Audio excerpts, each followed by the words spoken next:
Morning, you guys. Welcome back to Ashley's Homestead Adventures. It is snowing. We don't get snow very often here.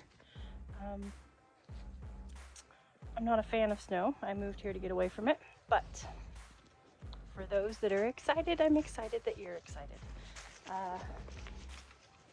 So I'm just headed out to do morning chores, and the whole farm is covered in a dusting of snow crystals, and we've got some flurries happening. So it's a beautiful cold, not as cold as it's been. It's like 38 degrees. So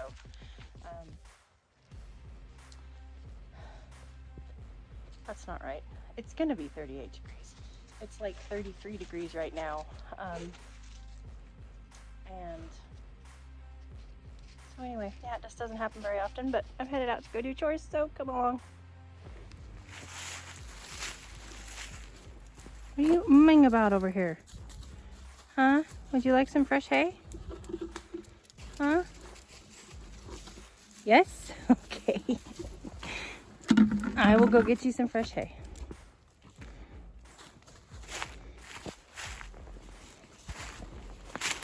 The old stuff just isn't good enough. Here is the, while we're at it, there's the fence line that is going up next. So from here to the T-post that you can see up on the hill before the hayfield, that will be one pin. So basically a bigger version of what Billie Jean has right now.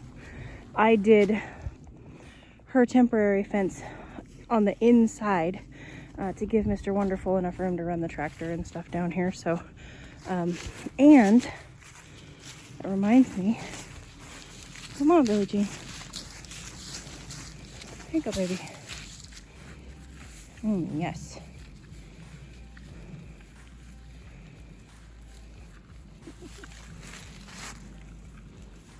Just as cute as you were when I brought you home when you were a day old. Okay, that reminds me, I wanted to show you what got done down here. So this is kind of a pond area that failed with the previous owner. They tried to make a pond out of it. You can kind of see, you know, the bank, and there's a berm on like this side, you can see, and it just didn't work. It wasn't done correctly. So what they ultimately ended up doing was they ultimately ended up digging a great big, and I don't know if this was one owner or over the course of two owners, you know, I don't know. I just kind of get bits and pieces of the story because I live in a very small town, so everybody knows everybody, and so I've gotten some small pieces. So basically they just dug a drainage ditch, which is awesome. You know, this is a great low spot in the property for the, you know, the water to drain. And it does, it drains through here. But it was a big, you know, a big ditch, crevice that I had to fence this section off because I couldn't trust that the horses weren't gonna, you know, hurt themselves or something. Well, Mr. Wonderful came in, and this was all just like not really accessible to me. Mr. Wonderful came in and he buried a culvert for me. See it sticking out that side, and you can barely see it sticking out. It's just right there. And so that will allow this to still drain, but I have good access to this area now. So now I can, you know, there's some cleanup that I need to do there, and I can kind of come through and start cleaning up this forest area to where some of these vines and stuff can come out, and I can start kind of turning this into like silbo pasture.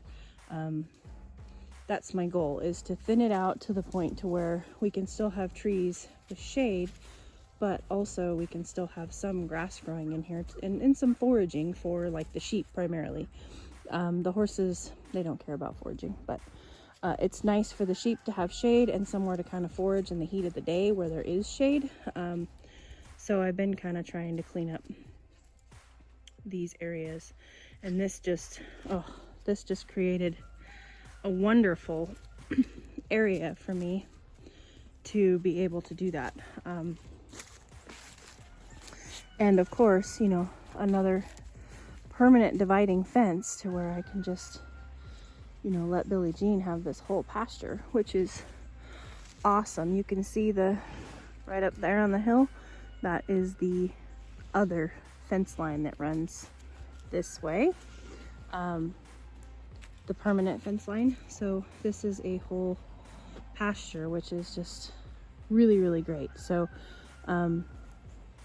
I will be able to come in here and do just a little bit of shovel work and get you know, this to where it's, you know, a decent slope, and you know, we won't have to worry about any of the animals getting stuck in here. Now, you know, maybe they will go in the ditch, but they're not going to get tipped over and stuck. This was a very, very narrow ditch through here, and it was like if they get turned over and stuck in here, it's not good news. So anyway, Missy Rescue, you came all the way out here this morning. That's impressive, old lady. It's impressive. Yeah. All right, we got more chores to do, and it's cold and I'm sniffling, so.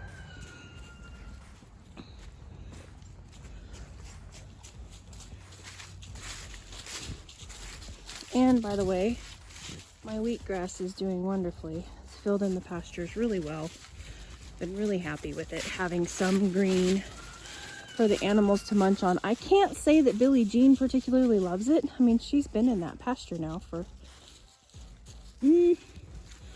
at least a couple weeks. She really hasn't eaten down the wheat much. So, which is fine, because the other animals have to go through behind her. They'll be kicking her out in, I would say, another week or two. And she will move to the next pasture, which is basically from where I'm standing to those two posts, running all the way up the hill. So it'll run up the hill on this side of the garden, and so it's a little bit smaller of a pasture, but that's just the way it worked out. That whole hill is kind of like a rock shelf, and there really wasn't anywhere to put posts besides right there. So that's just the way it worked out. We've got to work with the landscape and the way that... Oh, you think I'm gonna take it? I'm not gonna take it. Is it cold? Huh? Is it cold? Snowy morning? That's all yours, love. Take as much time as you need. All right. Back to chores. Also, before I go to the barn, wanted to show you guys. We were just here last night filling up this garden bed, but check out mustard greens covered in snow, perfectly fine. I mean, completely fine and hardy. And this is what they mean by cold weather crops. Lettuce, totally fine. It's got snow on it. We are now above freezing, so this is not like it's frozen and it's going to wilt and you know, be mushy later. This is you know, we've frozen and then we've already thawed, and this is the snow that is left on them. Their cells did not burst, and that is what happens with our vegetables in the garden when they freeze, and then you know, you can come out when it's freezing and they'll be in perfect form, and then when it thaws they get mushy and they wilt and they're dead, right? Well, what happens is the freeze actually causes the water in the cells to expand, and it bursts the cell walls is what it does. So that is why, you know, it bursts the cell walls when it's frozen, so you don't see that it I mean, think of like a mason jar full of water in the freezer, and if it's full of water and you put it in the freezer and it expands and it breaks the glass, when you take it out and it's still frozen, the glass is still going to be intact. It's all still going to be intact, but when it thaws, that glass is going to collapse because it's broken. And that is the exact same thing as these plants, that are not frost hardy, is their cell walls burst. They expand until they burst, and then the plants die. So that's why we have frost hardy and non-frost hardy plants. This is bib lettuce, and you can see that it's perfectly fine, and it's got snow sitting on top of it. This is a frost hardy plant. Garlic also. This is a leek also. So anyway, we'll go over here real quick. Radishes also completely fine.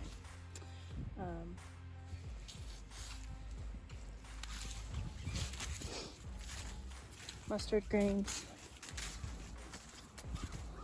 carrots. There are some beautiful carrots, completely fine. Kohlrabi, these are kohlrabi, completely fine. Onions, I've cut off of these. I've been using these for green onions all winter. And I will let them just kind of do their thing, and they'll probably make flowers and go to seed in the summertime, and that's okay. These are just some that I missed from harvest, and so I've just been using them this winter as green onions. But as you can see, these are perfectly good green onions. There's no mushiness to them whatsoever, and I don't usually chew with my mouth open, but then hopefully you can hear the crunch. They've got a kick to them though. Whew. Right, now I'm gonna have onion breath all day. Oh, and I've got clients to go see. I didn't think that one through. Anyway, off to the barn. And can I just say, aren't these fences beautiful? I know they're not done yet, but man, it's just pretty cool. I love the cross that he did, and in between the crosses is where our gates will be, and I love it. Feeling very lucky to have a Mr. Wonderful and a white Labrador. Never far away, always just enjoying life as it is on the farm. Alright, it's evening chores now, and that is not the right ratio of hay on that side and hay on this side, or hay here.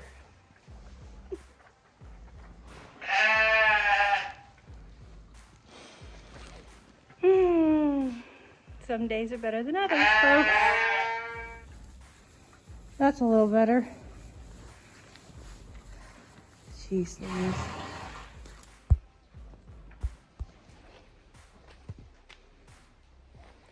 And that's just the thing, right? Like, farming isn't perfect. Homesteading isn't perfect. You know, this thing that we call life is not perfect. And if there's anything that will teach you that, it's being on a farm. You know, surrounded by animals that all have their own opinion, their own bodies and genetics and health and environment and, you know, all of that stuff. You know, you're just subject to change, and you're subject to problems occurring, and you're subject to good days and bad days, and you know, you just got to learn to roll with the punches. And that's, I mean, part of why I started this YouTube channel was to show you guys the days that I dump hay all over myself. I don't always make it over the rail. I mean, it's like a 50-50 chance if I'm gonna succeed. I always get it done, but you know, doing it cleanly that's a different story. But oh, I've just had so many reminders, you know, and you go through life and you make these decisions to do certain things. And for me, it was the decision to I'm gonna go on YouTube. I'm gonna make my life public. I'm going to you know, I'm gonna do the dang thing, the dang social media. I don't really want to say influencer thing, because I don't really feel like I'm an influencer. I feel like if my goal is to inspire, but my goal is also just to entertain. You know, I mean, if all you get is just a smile and a laugh, then my day is completely worth it. But if I can pass along information that maybe you don't know and you want to know, then that's just a bonus. I mean, that's an ad. But you make these decisions, these life decisions, and then, you know, every once in a while you get to where it's just like, you know, you feel like you're walking through quicksand. Am I making a difference? Am I improving the quality of my viewers' lives by making them giggle or giving them information that's useful? You know, am I doing well at this job? And and then, you know, God throws you a bone, or the universe throws you a bone, or, you know, whatever it is that you believe in. I so believe in the Lord. You know, he just throws me a sign, just says, hey, yep, you're doing good, keep going. And there are so many people. I just came across another post last night of somebody who is, you know, moving across the country. They're thinking about jumping all in on, you know, on a piece of property across the country and building their homestead, their farmstead. You know, they're wanting to be more off-grid, more sustainable, more, you know, more all of the things that we were kind of after when we moved here. You know, we wanted to be more quiet, more sustainable. We wanted to be able to grow more of our own food. We totally recognize that being 100% self-sufficient is a long, long ways away, but we wanted to just grow more of our own food, and we wanted to lead a quieter life. And I would love to say that in that quieter life, there was less, you know, electronics or screen time or whatever, but then I wouldn't have you guys. And I kind of like taking you guys along, and that is a struggle for me. That's a battle for me of how much screen time I spend. And I have, you know, it has come up in my mind. A lot of my screen time is spent so that I can put videos out. And is it, you know, like I said, am I making a difference? Is it worth it? And yes, for me it is. It's 100% worth it. If I'm making you giggle or making you smile or giving you any tidbit of information that you can take and pass it on or use or whatever, you know, or just instances like that. I just dumped hay all over myself. And instead of stomping around being mad that luck would have it, I dumped hay all over myself. No, I turned the video camera on and was like, hey guys, look. Sometimes feeding doesn't go as planned. So anyway, I guess that little tidbit is just, that's my inspiration of the day for you guys, is keep looking for the signs, you know. And it's okay if maybe the thing that you're questioning, maybe it isn't for you, you know. Maybe it's something that you need to quit. You know, I mean, for us, that was we needed to quit Oregon, so that's why we moved across the country to Arkansas. And that's kind of a big decision, and it's still scary sometimes, and it's still extremely hard sometimes, but we did it, and we're doing it, and we are growing more of our own food, and we are establishing our new farm, and, you know, we are succeeding, and we are sharing it with you, which we love. So anyway, there's a tidbit of inspiration even when the hay falls flat in your face. Step back, shake it off, pick it up, and throw it back over the fence. Just keep going. Just keep going, going, going.